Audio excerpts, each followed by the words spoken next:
हमारा फार्म अल्हम्दुलिल्लाह 60 जानवरों से शुरू हो गया था 2016 में, और अभी हमारे पास 600 प्लस जानवर हैं। इस बिज़नेस में प्रॉफिट 3 तरीक़ों से आपके पास आ सकता है।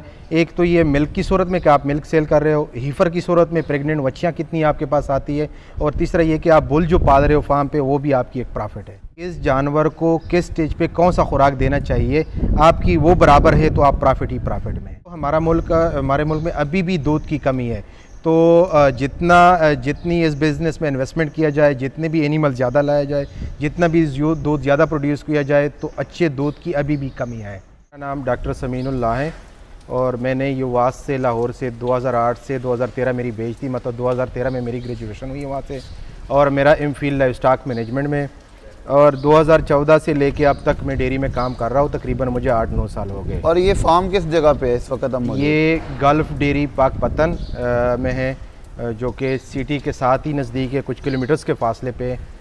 टोटल 600 एनिमल्स है इसमें, सब मिला के मिल्किंग, नॉन मिल्किंग, हीफर सब मिला के 600 एनिमल्स है इसमें। सर, सबसे पहले तो हमारे व्यूअर्स को बताइएगा कि डेयरी का बिज़नेस कैसा बिज़नेस है?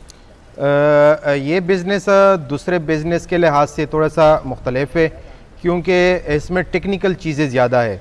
तो अगर फार्मर अक्सर गिला करते हैं कि ये फार्मर या जिसने कि इस बिज़नेस में इतना फ़ायदा नहीं जिस तरह दूसरे बिज़नेस, असल में ये होता है कि वो इसकी टेक्निकलिटीज़ को जानते नहीं है, वो उसी देसी तरीक़ों पे चला रहे होते हैं जो दूसरे बिज़नेसेस होते हैं। हालांकि इसमें अब कुछ अपने टारगेट्स होते हैं, अगर वो बंदा अचीव कर ले तो उसमें फ़ायदा ही फ़ायदा है, नुकसान नहीं है उसमें।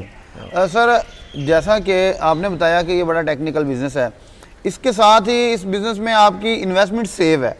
अगर ये आपके पास एक काऊ है और अगर आप उसकी दीगर लवाजमात पूरा करते हैं, तो मैं ये समझता हूँ कि ये अगले 2 सालों में वो उतना ही आपको इनकम दे जाती है जितनी आपने उस पर इन्वेस्टमेंट की होती है। जी बिल्कुल, उसमें यह है कि आपने देखना होता है कि मैंने पहले इन्वेस्टमेंट कर ली है, तो वो मैं कितने सालों में रिकवर कर सकता हूँ।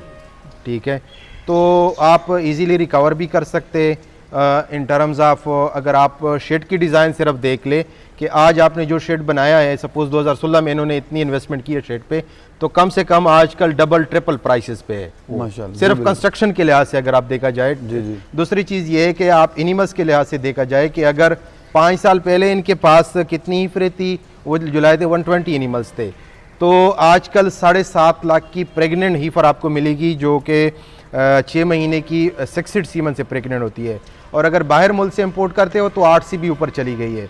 तो आप अभी खुद अंदाज़ा लगा ले कि 120 animals is compare to 600 animals कितना फ़ायदा है, कितना नुकसान है। आपका सेमिनेशन का तरीकाकार क्या है?